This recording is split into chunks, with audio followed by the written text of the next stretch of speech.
It's no reason to become alarmed, and we hope you enjoy the rest of your flight. By the way, is there anyone on board who knows how to fly a plane? Hey, everybody. Welcome to Avoiding Real Estate Turbulence podcast. This is your pilot, John Lafferty with Century 21 Town and Country. And co-pilot, Tony Abate with Ross Mortgage. And we are your real estate pilots. Our job is to be your real estate advocate and also to make sure you're educated throughout the buying and selling process. We'll keep you informed throughout until we get you safely closed. In a real estate transaction, there are many reasons why you can encounter turbulence. Today, we are going to talk about ways to avoid renting or buying a drug house, condo, or apartment. All right, John, this is going to be a good topic today, I think. And, I think the perception is that this is the kind of thing that we see on Netflix or on TV shows or whatever, but it's a very real thing, isn't it? That comes into play with, whether a person can buy, should buy, and how to identify different things that might, different characteristics that they might see that could point to a house being a drug house. Yeah. And really with the new marijuana laws, it's not uncommon to see a house where they have their grow room in the basement, sometimes upstairs, and they're not hiding it anymore.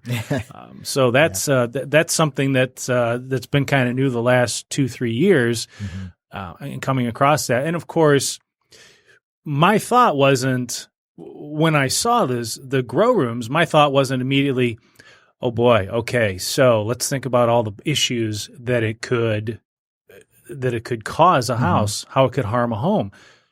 At that time, I wasn't thinking about that. I was thinking, oh, okay, grow room. All right. This house is going to reek. Yeah. Oh, good point. Yeah. But now having read up on this, oh boy, there's quite a few problems that can arise, especially if it's not done correctly. Yeah.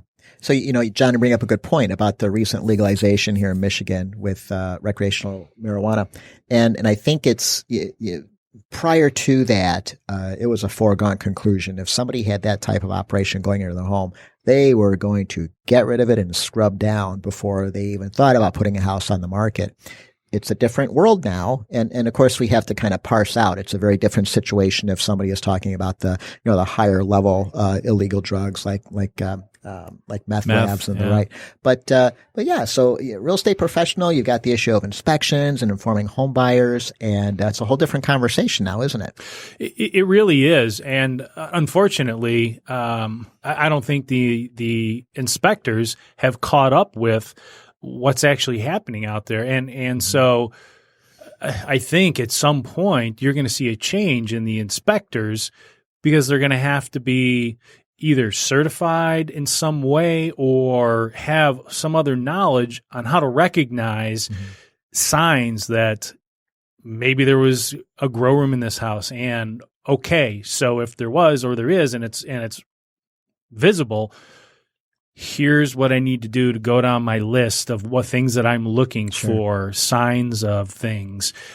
And so I don't think there are many inspectors, certainly that I've come across that actively check for that or recognize signs of that. Yeah. It's new territory for sure. And, that's just, we're just going to have to see how this matures as things go on.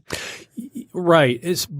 But some of the, just in talking about purchasing a house. So just backing up to probably 2016, I think was probably, if you would agree, probably it was the end of the foreclosures being a sizable portion of homes that were sold. Right. That was probably the end of it. But before that, between 2012, well, really 2008 and 2016, you had a lot of foreclosures. Sometimes they were 40%, 50% of the market out there. And I'm sure at that time people weren't thinking that, foreclosure or abandoned house or maybe a deed in lieu house. maybe we should just double check and see if one of the reasons that the bank took the house back, or while it was vacant, they were doing some drug cooking here or growing here. I don't think it entered anybody's imagination. And for the most part, I don't recall ever coming across anything that, that I can recall showing those signs. Right. But I think with some knowledge, buyers can make an informed decision. So, I think if we're talking about foreclosures or deed in lieu, or even homes that are abandoned, and there's homes in Detroit that are still abandoned. There's homes in other areas that are abandoned as well. I think when coming across that now, one of the things that I'll do is talk to a buyer. Okay, so there are some steps that you can take to just verify for your own knowledge, and so we have that conversation. And if the home's a flip, well, you've got new paint, probably new flooring, probably a redone kitchen, maybe an upgraded bathroom, carpeting on the floors, all that stuff. It's all new, but what is it hiding? Yeah. Because let's talk about meth. If people were cooking meth in the home, well, that stuff, and I read that they only have to do it one time. Wow. And that chemical, the residue from it ends up on countertops, floors, walls, venting, in a whole bunch of different places. And so sometimes, no matter what you do, you can't get it out of where it is, and you have to. I mean, it can be really expensive, $10,000, $15,000, $20,000, sometimes more to fix. So, we try to have that conversation about that to try and make an informed decision and give them the tools that they need. Yeah. So,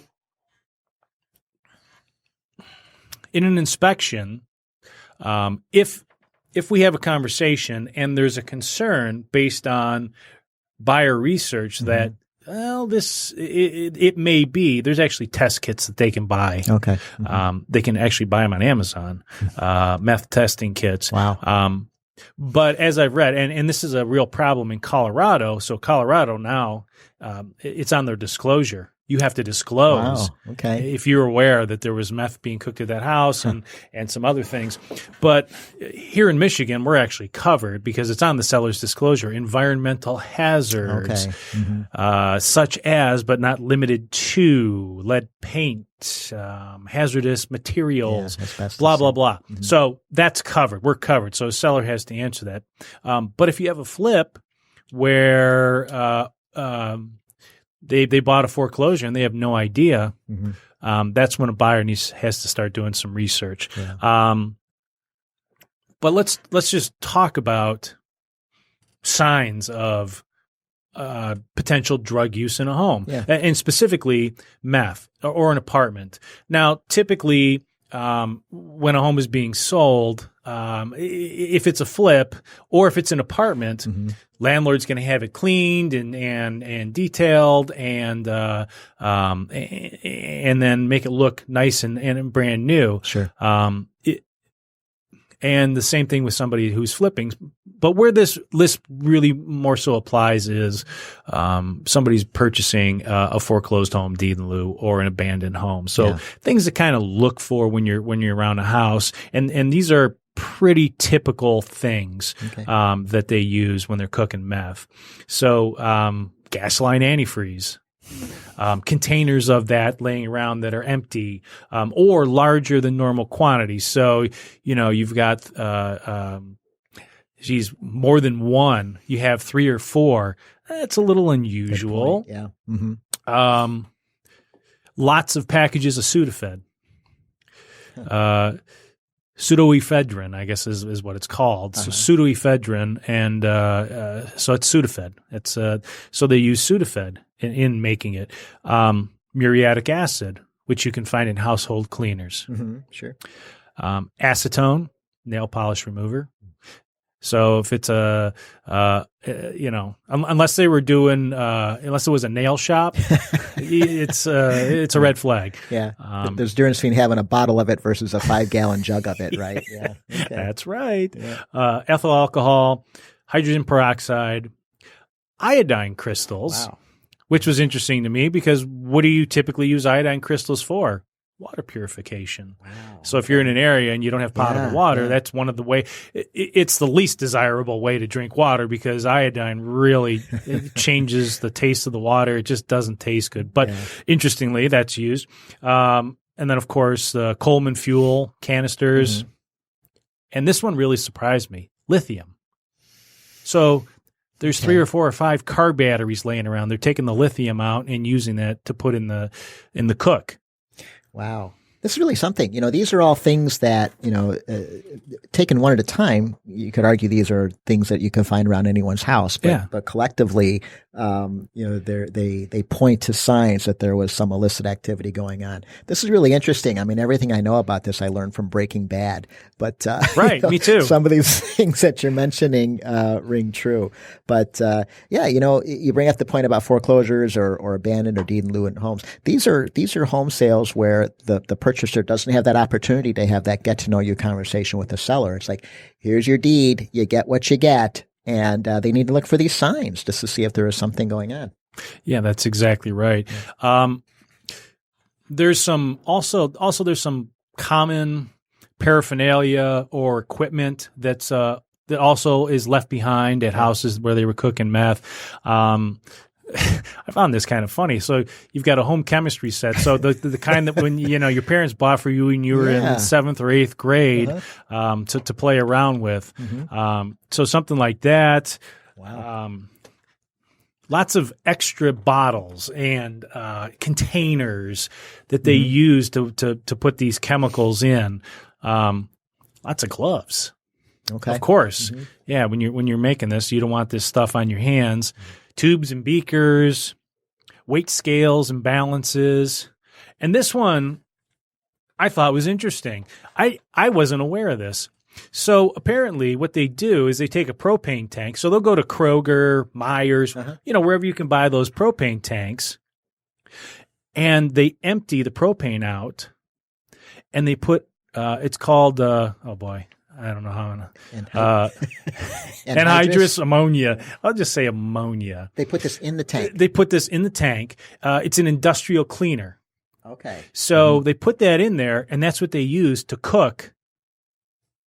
And what it does is it leaves a residue on the valve of the propane tank, a greenish and bluish valve. Huh. So apparently, and I was reading what they would apparently do is they buy the tank, empty it out, put the ammonia in, cook, and then once they were done, once all the ammonia burned out, they take the tank back, return it, get their deposit back, take another one. And so unsuspecting people, when Kroger and Myers would have these tanks refilled with propane, had no idea that these were being used to cook meth. And so you have meth residue on those propane tanks. So people would get sick. People would end up with health problems, totally unaware of what was happening. Of course, the people at stores and places where you can get propane tanks had no idea that this was going on. That's not what they look for, right? No, and it's probably changed, and it's probably something that they look for. But one of the things that I found interesting about that chemical, the ammonia, is that they steal it, the liquid form, from farms. Farms have an abundance of it. Yeah, for fertilizing and Yeah, so thefts, especially in the Midwest on farms, is pretty common. Wow. Interesting. So some of the other things to look for that are tips for a meth lab or an apartment, odors. Though it's not always the case, they're just because there's no odors doesn't mean that it may not have been used as a meth lab. But one of the key ones that I read about was a strong smell of cat urine. Really? Yeah. So it could have been a cat, or it could have been a meth lab. Is that- yeah. Wow. Kind of, sort of. A couple other things.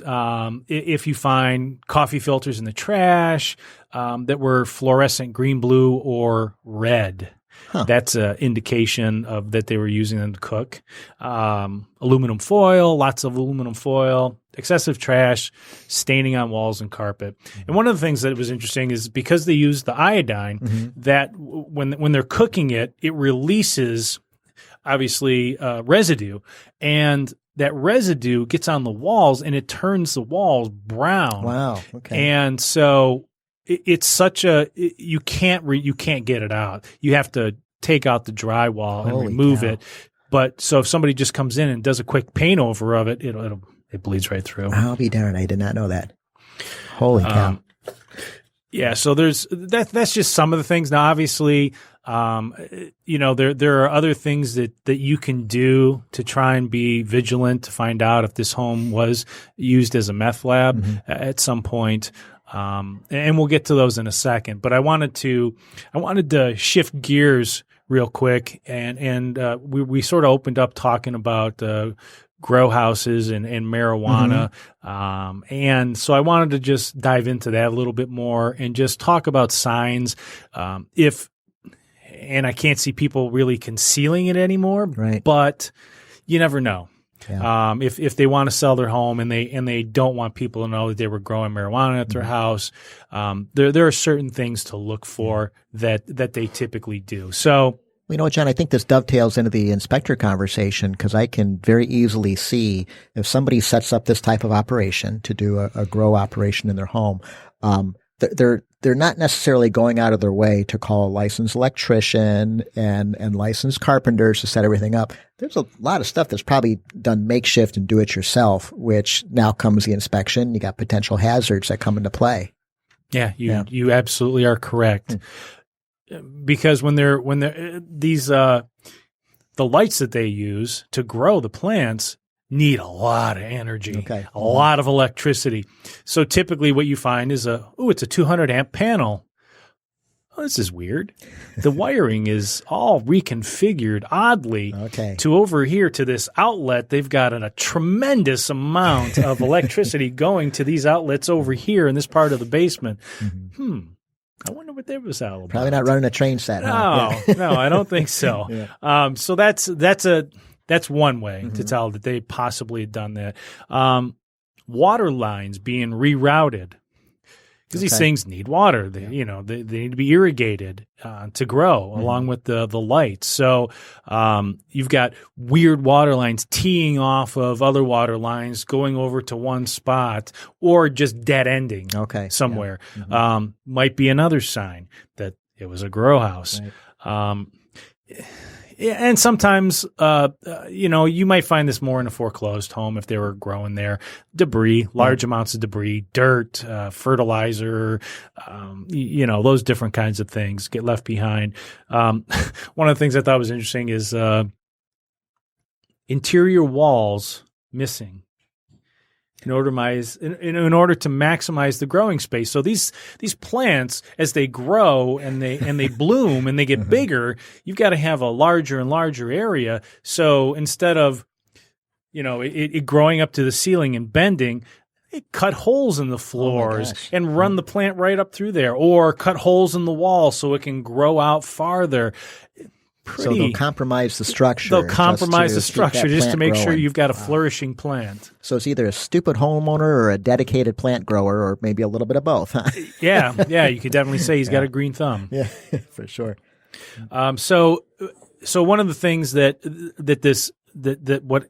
happens with this is floor coverings, subfloors, joists and studs get ruined by all of this over time. And a lot of it is because of water damage, not necessarily water being poured on those floors, but the moisture. Okay, yeah. The moisture from the plants, because you've got to keep these things irrigated all the time. And of course, what happens when you have excessive moisture in a home? Yeah, mold. right? And mildew. Yeah.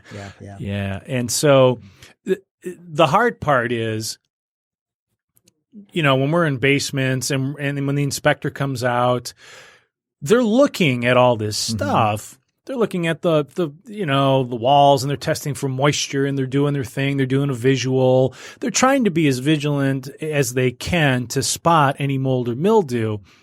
But short of taking an air sample of a room, or cutting into drywall of an upstairs room that maybe they had opened and they closed it in the basement, they closed it off after they were done, you'd never know you had mold until it was probably throughout the entire house. So, and that's one of the bad things is, that's something that just happens over time because these plants weren't meant to be inside. Right. They're meant to grow outside. So, so when I've come across, and I've come across a few houses in a quadrant of a city not too far from where we are today, where I've been in a few houses where they were openly growing it in the basement. And at the time, I didn't think, well, I wonder how they manage the humidity in this house, because this could be a real issue. So it's one of the things I know I'll be thinking about moving forward, and I think buyers should be thinking about. If this was a grow home, hey, did they manage the humidity well? And maybe it's worth getting that mold air quality test, probably in the attic, the basement. On every level, you probably want to get one just to be safe. Wow. Yeah, that's really something, John. So you have the direct problems that either the plants or the chemicals can cause, and that's onerous enough. That could be problematic enough. But then you have these secondary or indirect problems like mold or compromised electrical systems or whatever that are sort of the byproducts that the home buyer has to watch out for as well. Yeah. Wow. It's cumulative. And we both know that the damage that mold can do to a home, and to remediate mold that's throughout a home. I mean, you could be talking into the hundreds of thousands of dollars, or a structure because there's mold growing on everything, the walls, the joists, the studs, floors, subfloors. I mean, you may have to replace everything, and that's a really expensive thing. And if I recall, we were having a conversation with our resident insurance agent, Christine, and I believe she had said, hey, if you buy the house and it's in that condition, it's on you. Insurance won't cover it. Yeah, pre-existing in a manner of speaking. Condition, yeah. Interesting. It's fascinating. Home can be compromised by mold just by its normal everyday things going on, and then you supercharge it by filling rooms with plants, filling them with moisture, keeping that at a warm temperature to keep plants growing. It is just a perfect environment to get that mold going, isn't it? It can destroy a house, couldn't it? Oh my God! Wow. Yeah, to the point where you may have to just bulldoze it and start over again. But it's a real thing, and it could be a real problem. So, okay, we've talked about some of the symptoms, some of the things to look for in these types of houses. So let's talk about things that buyers can do to be proactive when they're looking at a home. And give them some tips and things to think about to make sure that they're not buying a meth or a marijuana grow home. Number one, type in your address in Google. Type in the address of that home in Google to see if anything pops up. Good point. Like police reports or news stories, articles about the home. 2 people were arrested at this address, blah, blah, blah, for this reason, for selling drugs out of here. Google is your friend. Yeah, you can't hide from Google, can you? No. Another thing is, and we say this all the time, ask the seller if you can. Yeah. Obviously, on a foreclosure, a deed in lieu, an abandoned home, or a flip, seller's not going to have anything. They're not going to be able to tell you anything. But short of those things, a normal purchase, ask the seller, put it in writing, and get a response from the seller. And so we do that a lot with certain things that just aren't on the Michigan seller's disclosure. Okay. If we want an answer to it. Now, as I mentioned earlier, the part of the seller's disclosure, they do talk about environmental problems and hazards, and I think that it would be covered, but not a bad idea to be extra safe and ask. Yeah, because the seller's disclosure, you're just relying on the honesty of the seller at the end of the day. It's not a guarantee or certification, is it? It's not. Yeah. Another thing we want to look for are houses that are visited regularly by police. And sometimes we can learn that from the neighbors. The neighbors love to talk, love to tell you everything you can about the neighborhood. So who do we look for? We look for that neighbor that's been there forever, knows everybody, and knows everything that's been going on there. Yeah. Sometimes we don't like those neighbors because they're into our business, but those are the ones that know about everything. Sure. Sometimes it's the next door neighbor, sometimes it's somebody across the street or a few doors down. And it's really easy to go knock on their door and say, hey, I'm thinking about buying this house. Anything you can tell me about it that I should know. Every neighborhood has one, don't they? There's the watchdog that knows everyone's name, knows their business, etc. That's the person to find. And I think I told you that mutual friend of ours was actually bought a house, bought it through the listing agent, and apparently it was a rental for a number of years.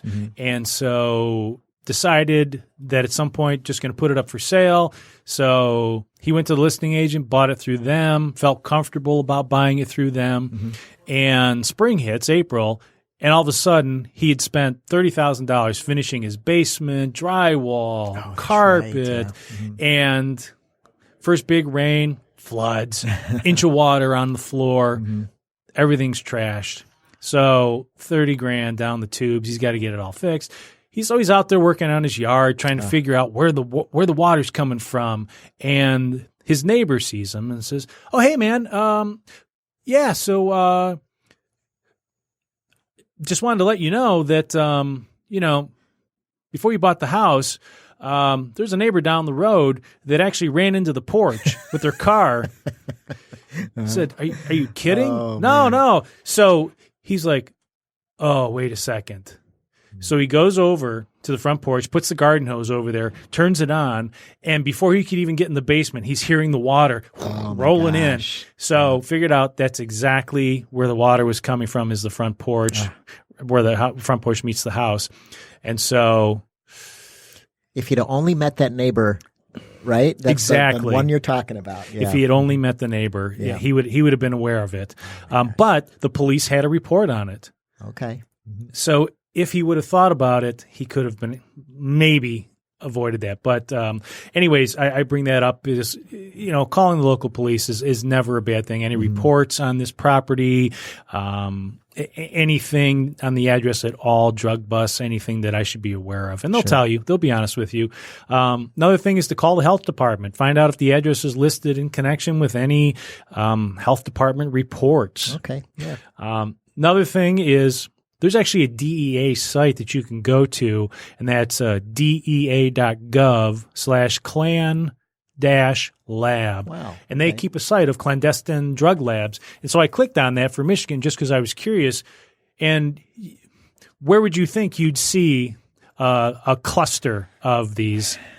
Probably in the worst part of the inner city would be my guess. You'd be wrong. Wow. It's actually out near Kalamazoo. No way.